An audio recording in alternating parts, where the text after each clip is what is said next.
Eu chamo o Dr. Raul Lavade, com sua área de suelos e fertilidade, também investigador superior de CONICET.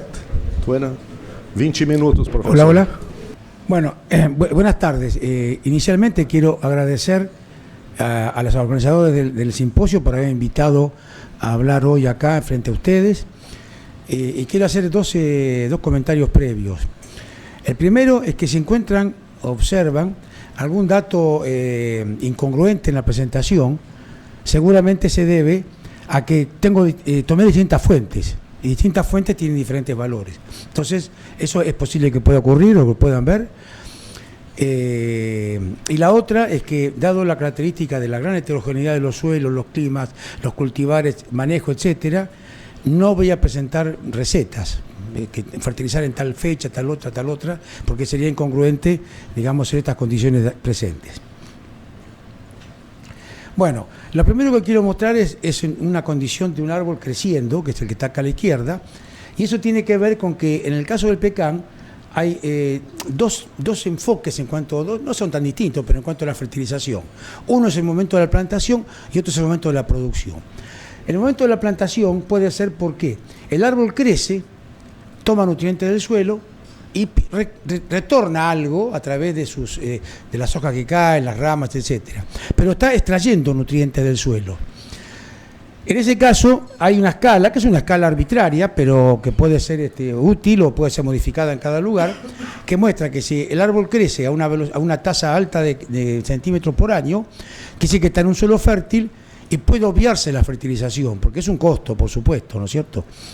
Y después hay una situación en la cual si el árbol crece muy poquito, quiere decir que no tiene nutrientes el suelo y ahí hay que fertilizar seguro. Y después, por supuesto, como pasa siempre, una situación intermedia. Ahora, ¿qué pasa? Cuando el árbol en general, un árbol, llega al estado de adulto, ya no necesita más aplicación de nutrientes, porque en ese caso llega a un equilibrio en el cual lo que absorbe se devuelve. Entonces el árbol vive en un equilibrio mientras las condiciones se mantengan, ¿no es cierto? ¿Qué pasa acá? ¿Funciona?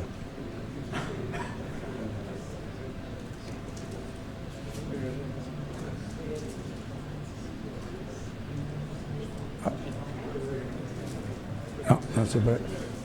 Ahí está. En realidad lo que pasa entonces es que el pecan no es un árbol en sí mismo, solamente un árbol, es un árbol en producción. Entonces, cuando se extraen digamos, el fruto del pecan, se está extrayendo nutrientes, ¿no es cierto? Y eso hace entonces que no se pueda asimilar a una situación de no fertilización. Hay que fertilizar porque la planta extrae nutrientes y hay que reponerlos. Fíjense ustedes un dato que está ahí. Hoy hablaba de datos que pueden ser incongruentes. Un dato, por ejemplo, de lo que la planta absorbe y lo que la planta se extrae. Lo que se extrae, en principio, es lo que se debería aportar. Bueno, esto es un esquema muy clásico que seguramente ustedes lo habrán visto en muchos lugares, que tiene que ver que el pecan tiene dos momentos de absorción de nitrógeno en este caso, ¿no es cierto? Por supuesto, el pico de absorción tardía no es un momento oportuno para fertilizar, porque ya está muy tarde, ¿no es cierto?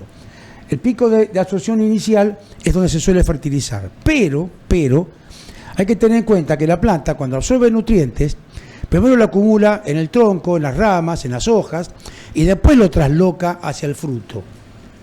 Y ese proceso no es instantáneo o no es inmediato como pasa en una planta anual, que uno fertiliza y la planta instantáneamente trasloca el grano, como puede ser el caso del maíz, inclusive fertilizado muy tardíamente.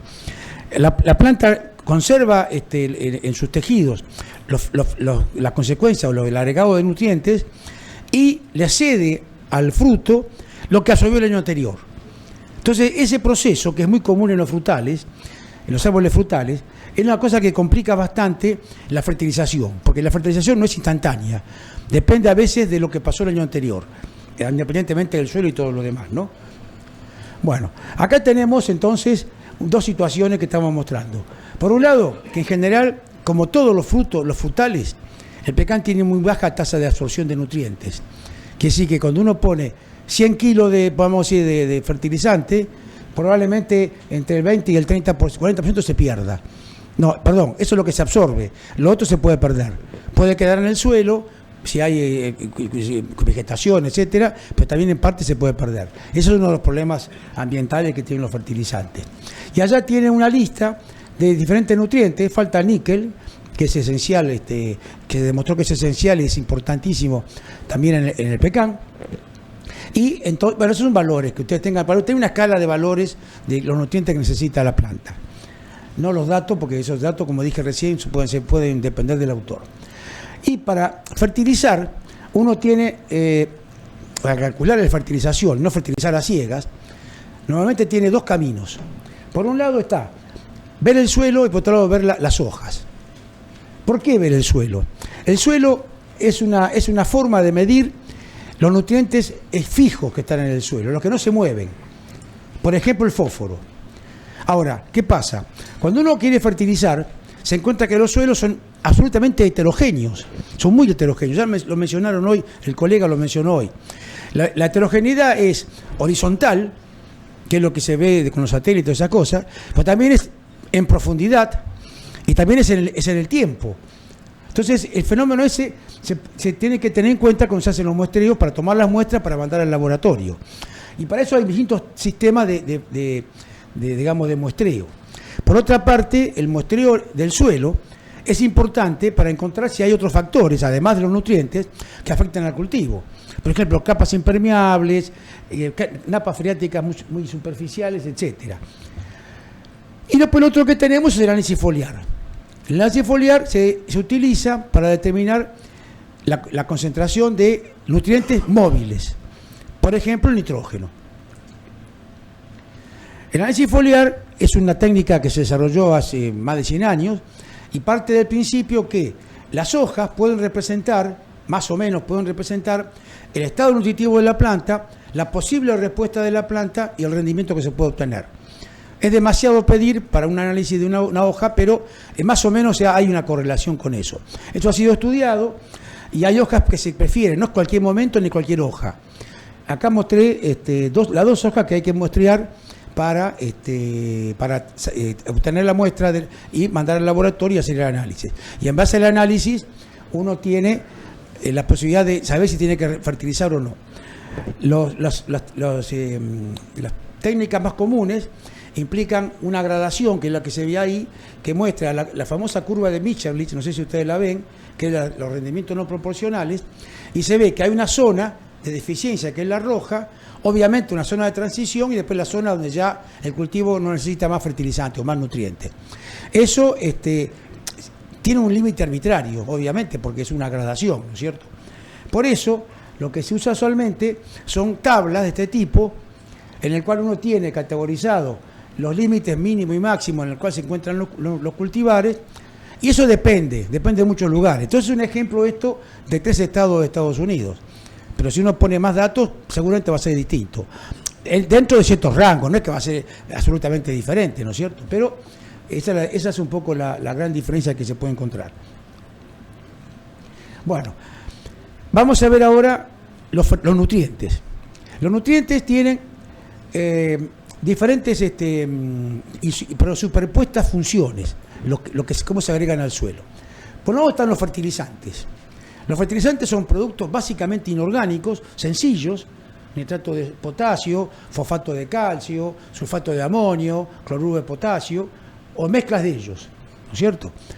Se aplican al suelo en orden de kilo por hectárea, son de efecto inmediato, generalmente, y la planta responde.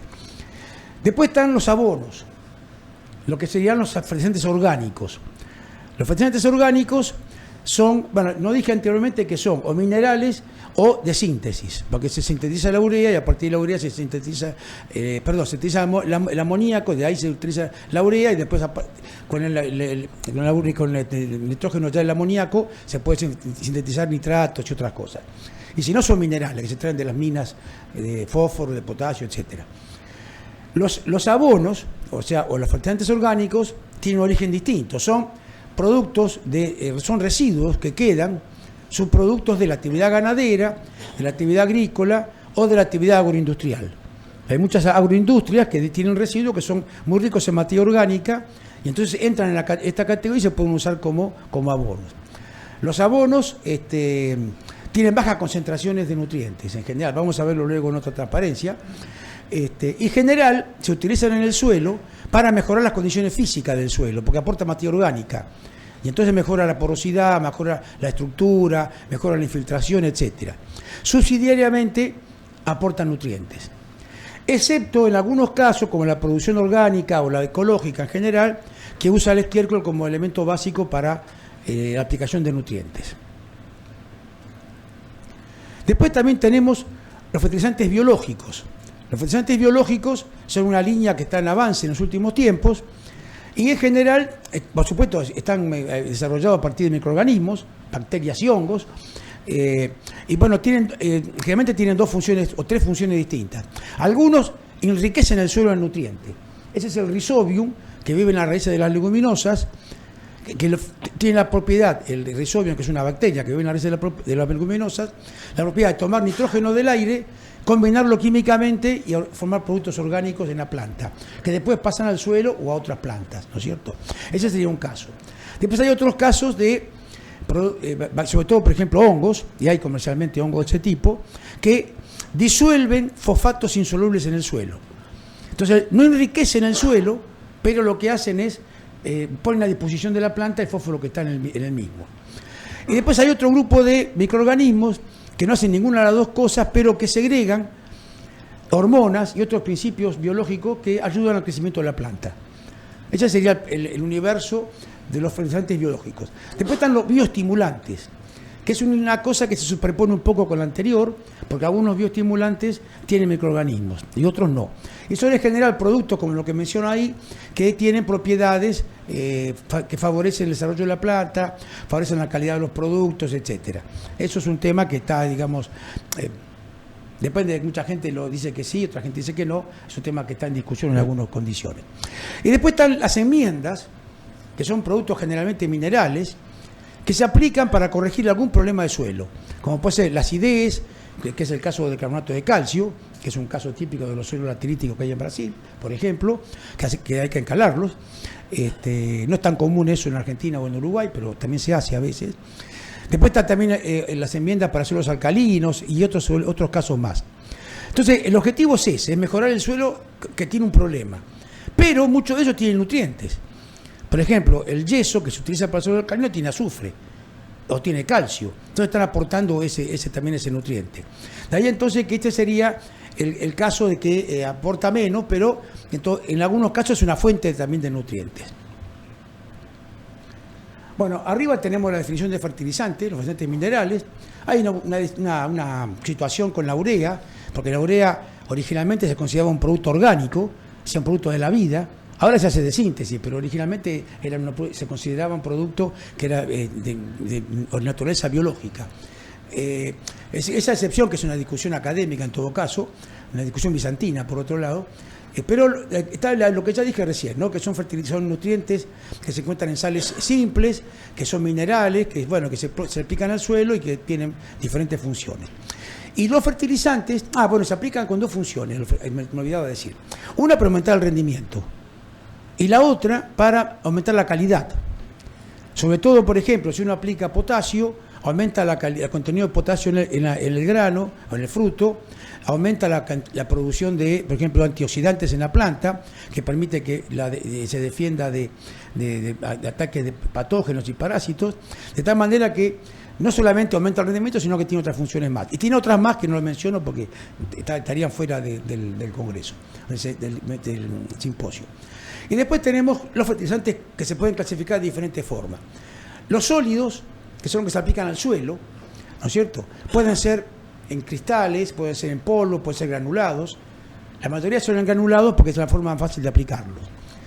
Y pueden ser los convencionales. Los convencionales son los comunes, el superfosfato triple, que ustedes lo usan en el campo, muy probablemente, o el fosfato diamónico. Eso es un convencional. Se aplica y se disuelve. Pero eso tiene algunos problemas desde el punto de vista ambiental. Entonces, para evitar eso, se inventaron ya hace muchos años los fertilizantes de liberación lenta, que son fertilizantes que se aplican al suelo, se van liberando lentamente y de esa manera se evita el riesgo de lisiviación, por ejemplo, ¿no? Más modernamente surgió otra línea que son los fertilizantes con inhibidores, que tienen una función parecida, pero tiene otro principio, que es sustancias que inhiben las enzimas, que las enzimas que producen la ureasa, que son las que descomponen la urea. Entonces, de esa manera, la urea se va descomponiendo más despacito y el riesgo de pérdida de nitrógeno se reduce. Después están los fluidos. Los fluidos en realidad son líquidos, o sea, no entrarían en la categoría anterior. Se venden como tales, líquidos, disueltos en agua, y se aplican al suelo, en máquinas aplicadoras especiales para aplicar al suelo. Y se utiliza mucho, no sé si como está en Uruguay, pero en Argentina se está usando mucho los fluidos, porque se dosifican mejor, tienen algunas ventajas. Después están los solubles. Los solubles son generalmente cristalinos, que vamos a ver en un instante, se disuelven y se aplican por riego por aspersión o riego por goteo, un sistema de ese tipo. Se aplican, entonces ya no se aplican al suelo, sino a la planta. Y el suelo por añadidura, porque cae al suelo, por supuesto. Y después están los foliares, que ya no sirven para nutrir a la planta, salvo para tapar alguna pequeña deficiencia que haya. Supóngase que aparece una deficiencia de hierro, una deficiencia de zinc. Entonces es más eficiente aplicar un soluble vía foliar que estar aplicando un óxido de zinc al suelo, que se tiene que disolver, llegar a la planta, moverse, qué sé yo. Esos serían entonces los fertilizantes. Y acá tenemos un ejemplo de fertilizantes y con alguna de los comunes, ¿no? Los granulados comunes. Y tenemos dos cosas: el grado equivalente y el grado. Son las dos formas que se suelen expresar. En realidad, teóricamente habría que expresarlo en grado, la composición de los fertilizantes, pero por una tradición que viene del siglo XIX se sigue usando el expresar en grado equivalente. Y allá en el fondo muestro la diferencia que hay entre uno y otro. En nitrógeno son iguales, pero en fósforo y potasio no, porque el grado lo presenta de una manera y el grado equivalente de otra. Y después los fertilizantes tienen un montón de propiedades que son índice de acidez, índice de alcalinidad, índice de hidrofobicidad, que tienen que ver entonces con su efecto sobre el suelo, si lo acidifica o no lo acidifica, que se puede, conociéndolo uno lo puede manejar. O también, si son muy higroscópicos, en qué condiciones se pueden aplicar o dónde se pueden almacenar, por ejemplo. Bueno, a ver, me parece que me pasé una, me parece. Profesor, sí. 5 minutos. Sí, ya termino. Bueno, ¿cómo se aplican los fertilizantes? Los fertilizantes se aplican al momento de la implantación, como dijimos, o ya con la planta instalada. Se pueden aplicar de las distintas formas que están allí, manualmente o con máquina, lo cual depende del tamaño del productor. Y se puede también aplicar, con diferentes implementos, ¿no es cierto? Y después tenemos acá los solubles, que lo mencionábamos antes. Los solubles tienen esas características, se aplican por fertirrigación, como por lo que escuché hoy se aplica muchísimo en el Pecan, acá en Uruguay. Y ahí tenemos a ver los distintos tipos de formas, además también, pero más comunes de aplicar los fertilizantes solubles. Después tenemos otros productos, ya lo mencionamos antes, el caso del estiércol. El estiércol se utiliza desde hace 4.000 años, no es ningún invento, ¿no es cierto? Tiene, como se llama, baja concentración de nutrientes, como mencioné ahí. Y una cosa muy importante para tener en cuenta, que en general existe una teoría, una idea, digamos así, novelesca, de que el estiércol es bueno. Y el estiércol es tan contaminante como los fertilizantes, porque se aplica en orden de toneladas y se mineraliza independientemente del cultivo y digamos, de lo que uno quiere hacer como productor. Por lo tanto, puede contaminar tanto o más que un fertilizante. Bueno. Y ya terminando, para fertilizar, yo dije que no iba a mostrar recetas, acá muestro 2 o 3 nada más. Esta es una secuencia posible de aplicación de fertilizantes en la etapa de crecimiento en función del año. Si el año implica el tamaño de la planta. Y allá hay dos fórmulas de acá de Estados Unidos que muestran una aplicación ya con más detalle en la etapa inicial o detalle también en la parte final del cultivo. Y acá tenemos un ejemplo de un resultado que se dio en Argentina, que se muestra que una dosis genera un aumento de rendimiento significativo, pero ya dosis un poquito más bajas o no dosis, o sea, 0, está más bajo y están todas similares entre sí. Y acá también muestra una cosa que a veces ocurre, que un fertilizado rinde menos que el no fertilizado, pero eso es una característica que tiene que ver con la planta y el árbol que tiene la posibilidad de usar nutrientes por su cuenta. Y después tenemos la aplicación de nutrientes, micronutrientes, el zinc es uno de ellos, el níquel es otro, entre otros, y bueno, los productos que se aplican. Bueno, y acá entonces termino con esto y muchísimas gracias por escucharme.